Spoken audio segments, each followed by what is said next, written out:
Dear students and my dear viewers, YouTube के मेरे सभी दर्शकों, आपका मेरे चैनल में एक बार पुनः स्वागत है।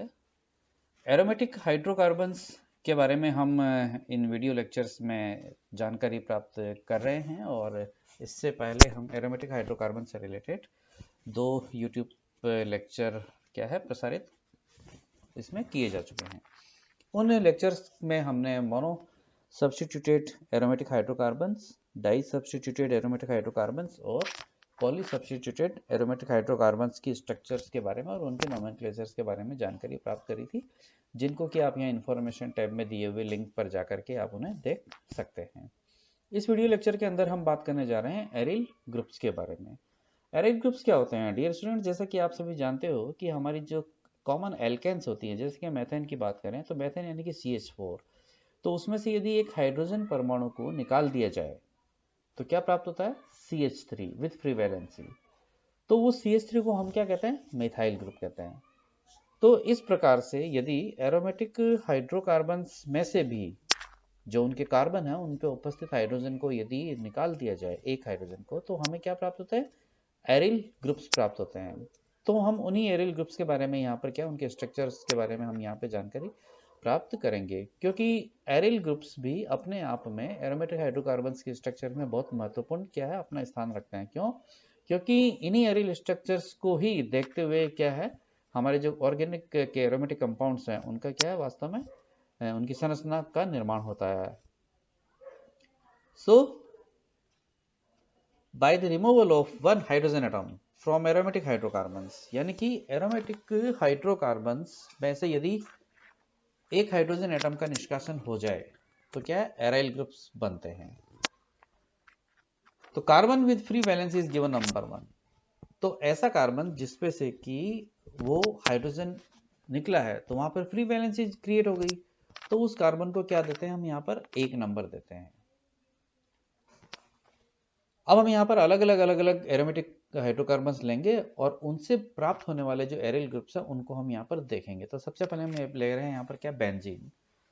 So benzene gives only one aryl group and is known as phenyl PH. IUPAC adopt this trivial name for the group. तो ये जो फिनाइल नेम है इसको IUPAC ने भी अनुशंसित कर दिया है इस रूढ़ नाम को ही, और अब ये C6H5 फिनाइल ग्रुप के नाम से प्रचलन के अंदर है। किस प्रकार से प्राप्त होता है? ये इस प्रकार से, ये हमारा बेंजीन है और बेंजीन यदि आप देखोगे कि बेंजीन यदि एक हाइड्रोजन एटम को क्या कर दे, निकाल दे, तो क्या प्राप्त हो जाता है? यहाँ पर आपको C6H5 और ये फ्री वैलेंसी। ये हाइड्रोजन कहीं से भी निकले, ये हाइड्रोजन कहीं से भी निकले, एक सेकंड, ये laser point, okay thank you. ये हाइड्रोजन कहीं से भी निकले, आप देख सकते हो यहाँ पर एक फ्री वैलेंसी जनरेट हो गई, तो यहाँ से हाइड्रोजन निकल गया, इसे हम क्या कहते हैं? फिनाइल ग्रुप कहते हैं। तो बेंजीन केवल एक ही प्रकार का एराइल ग्रुप देता है, वो है फिनाइल।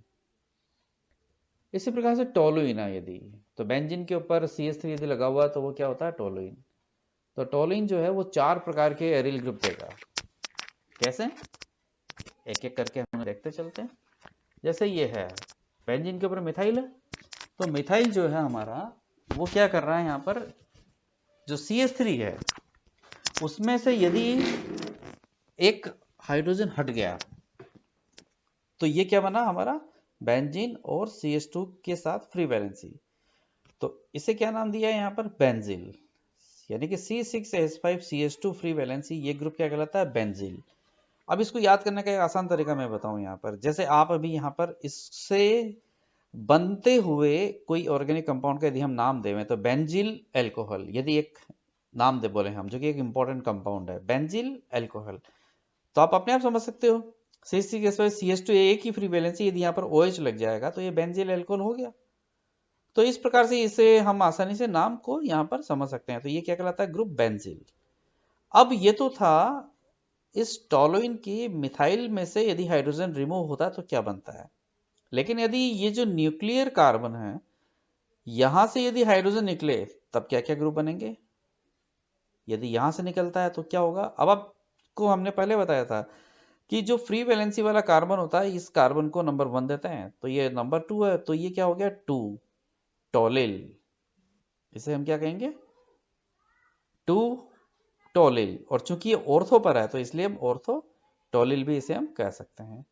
इसी प्रकार से ये 1 है तो 1 2 3 तो 3 टॉलिल या फिर मेटा टॉलिल, क्योंकि मेटा पोजीशन पर है तो ये मेटा टॉलिल ग्रुप हो गया। इसी प्रकार से ये पैरा टॉलिल हो जाएगा। ये 1 2 3 4 तो 4 टॉलिल, ये पैरा टॉलिल। तो हम देख सकते हैं यहाँ पर कि जो टॉलिल है वो टॉलिन है वो 4 प्रकार की क्या देता है हमें यहाँ पर एल्किल एरिल ग्रुप देता है। यहाँ पर ये ध्यान रखना भाई, ये जितने भी जो हमारे एरिल ग्रुप्स हैं ये सारे के सारे इंपॉर्टेंट है। मतलब आप एरोमेटिक हाइड्रोकार्बन्स में एरोमेटिक केमिस्ट्री जितनी भी पढ़ोगे उनमें सबसे ज़्यादा महत्वपूर्ण इस क्या है ये एरिल ग्रुप्स होते हैं, क्योंकि इन एरिल ग्रुप्स की फ्री वैलेंसी पर ही आप यदि कुछ भी सब्स्टिट्यूट यदि लगाओगे तो वही जाकर के क्या करेगा कंपाउंड का फॉर्मेशन करेगा। Now ethyl benzene that is C6H5 CH2CH3 या C2H5, ये 5 प्रकार के एरिल ग्रुप देगा। कैसे देगा? ये हमारा बेंजीन और इस पे ये इथाइल। यदि इस टर्मिनल कार्बन CH3 पे से एक हाइड्रोजन हट गया तो क्या नाम होगा? यदि जो बेंजीन रिंग से लगा हुआ कार्बन है यदि वहां से हाइड्रोजन हट गया तो क्या नाम होगा? ये देखिए, इसे हम कहेंगे 2 फेनेथिल। क्या है? 2 फेनेथिल। ये 1 2 2 पर ये है और एथिल 2 फेनेथिल। तो और इसे हमने क्या दिया नाम दिया, ये 1 पर है तो 1 फेनेथिल। भाई ये हमारा 1 नंबर है ना, ये तो 2 से निकला तो 2 फेनेथिल, और ये 1 से हाइड्रोजन निकला तो इसे हम क्या कहेंगे 1 फेनेथिल कहेंगे। इसी प्रकार से जो 3 अन्य एरिल ग्रुप्स जो इथाइल बेंजीन से प्राप्त होते हैं वो निश्चित रूप से अब क्या क्या हो सकते हैं, ये ऑर्थो पोजीशन है, ये भी ऑर्थो पोजीशन है तो इससे एक मिलेगा, ये मेटा से एक मिलेगा, इससे ये एक मिल गया तो ये तो हमारा ऑर्थो हो जाएगा, ये मेटा हो जाएगा, ये पैरा हो जाएगा। इनके नाम इस प्रकार से हैं।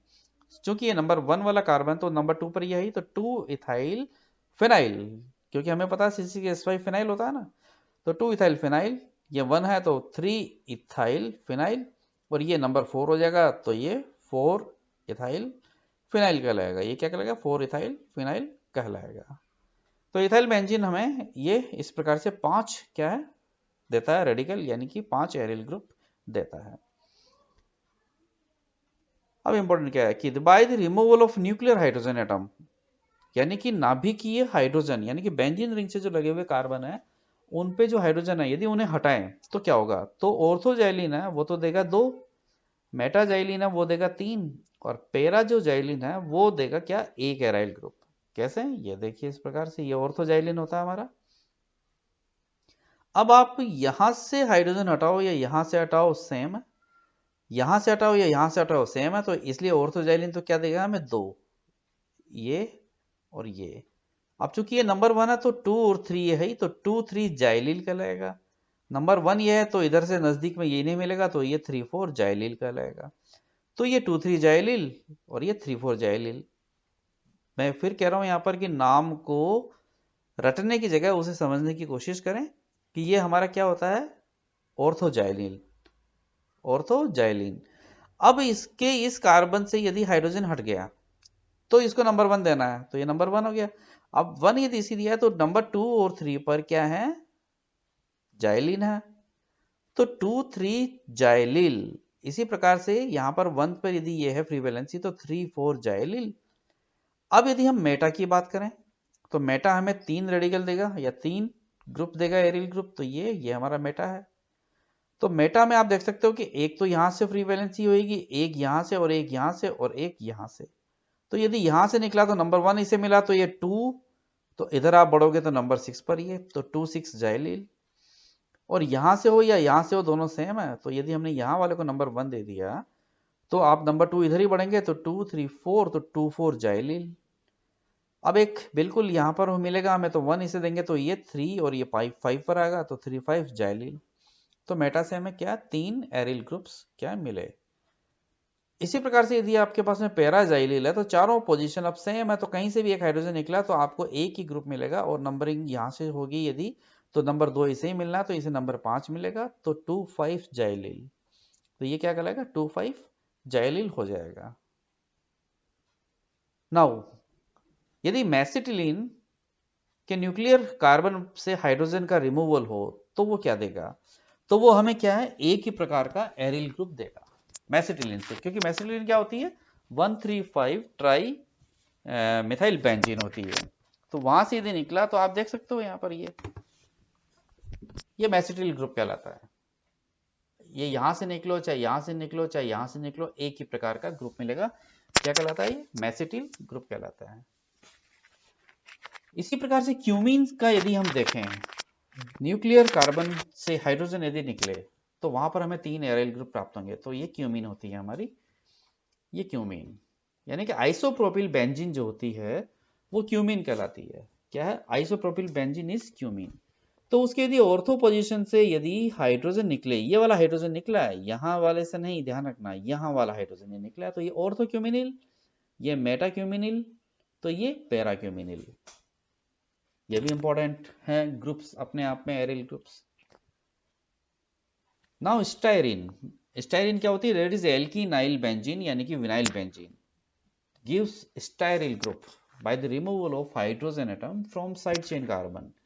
यानी कि C6H5CH डबल बॉन्ड CH2 के कार्बन से यदि हाइड्रोजन निकले या हाइड्रोजन निकले तो ये कहलाएगा स्टाइरिल ग्रुप।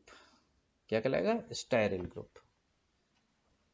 अब आप देख सकते हो ये आप फ्री वैलेंसी है, तो यहां पर CHO यदि लग गया तो सिनेमेल्डिहाइड बन जाता है, COOS यदि लगा दोगे तो सिनेमिक एसिड बन जाता है। तो इन सारे जो ऑर्गेनिक कंपाउंड्स के स्ट्रक्चर है उन्हें हम इस प्रकार से समझ सकते हैं और उन्हें समझना होगा, ये ध्यान रखिए। Now at last the phenyl acetylene यानी कि एल्काइनिल बेंजीन यदि है तो वो हमें क्या देगा, 2 phenyl ethynyl group by the removal of hydrogen atom from side chain carbon. यानी कि ये तो हमारा डबल बॉन्ड वाला था, यदि यहाँ ट्रिपल बॉन्ड वाला आ जाए तो वो भी यदि हाइड्रोजन का रिमूवल करे तो हमें क्या दे देगा, ये दे देगा। यदि निकल गया यहाँ से, हाँ, तो ये नंबर 1 है, ये नंबर 2 है, तो 2 से नहीं, सॉरी नंबर 1 है तो ये नंबर 2 ये है, तो 2 पे फिनाइल है तो 2 फिनाइल इथाइनिल ये प्राप्त हो जाएगा यहाँ पर। तो इस प्रकार से हम देख सकते हैं यहाँ पर कि एरोमेटिक हाइड्रोकार्बन्स की स्टडी करते समय यहाँ पर एक बहुत ही महत्वपूर्ण जो टॉपिक है एराइल ग्रुप्स के बारे में, वो हमारे सामने यहाँ पर आता है। और किस प्रकार से एराइल ग्रुप्स को हम समझें या देखें, ये है उसके बारे में ये वीडियो लेक्चर यहाँ पर आपके सामने प्रस्तुत है। तो कैसा लगा आपको ये वीडियो, निश्चित रूप से आप कमेंट सेक्शन में जाकर के आप लिख सकते हैं। So thank you.